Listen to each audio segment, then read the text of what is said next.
Natumia fursa hii kuwahimiza kuwa mnapaswa kutunza vifaa mtakavyokabidhiwa na kuvitumia ipasavyo. Ubandikaji wa mabango ya kituo ni kwa mujibu wa sheria na kanuni zilizosimamia uchaguzi. Hivyo ni wajibu wetu kuhakikisha mabango yanayotakiwa kubandikwa kituoni yanabandikwa kwa usahihi ili kuepuka ukiukaji wa masharti ya sheria na kanuni za uchaguzi.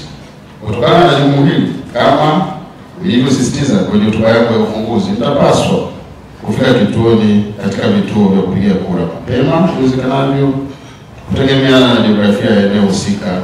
Sisi kama tume tumejipanga kuhakikisha tunawasafirisha pamoja na vifaa husika kwa utaratibu mzuri.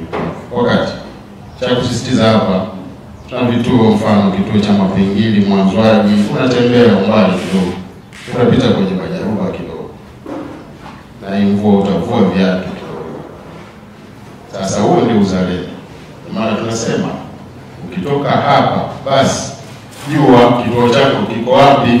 Sio ile tarehe 29 au tarehe 29 saa 10 ndio unawaza kituo asubuhi. Hapa basi piga simu, ngazi ya kata wako, sisi wajibu tupo, tutakwambia kituo chako kiko maeneo fulani.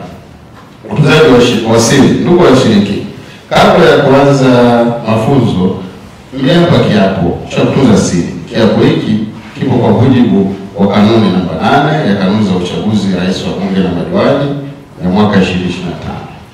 Ukiukwaji wa kiapo hiki kwa kwanza kutoa taarifa za siri ambazo tume haikukupa maelekezo ya kuzitoa katika utekelezaji wa kazi zako, maana yake utakuwa umetenda kosa chini ya sheria na utawajibika kwa kosa hilo.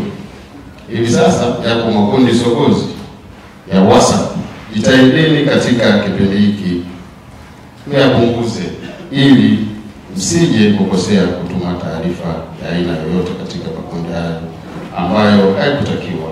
Nihitimishe hotuba yangu ya kufunga mafunzo kwa kuasa mambo machache. Moja, kuzingatia muda wa kufungua na kufunga kituo cha kupiga kura, jambo muhimu sana.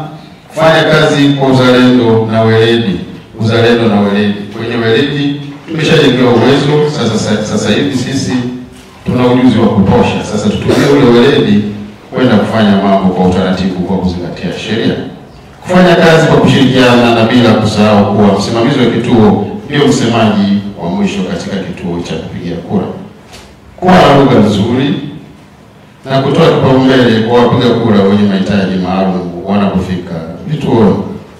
Kuhakiki vifaa vya uchaguzi mara tu mtakapokabidhiwa na kutoa taarifa haraka kwa msimamizi wa uchaguzi ngazi ya kata au jimbo iwapo kuna mapungufu.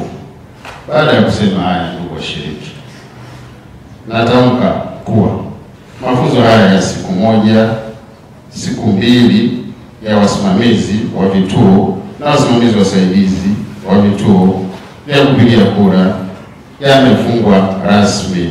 Kura yako haki yako, kura yako haki yako.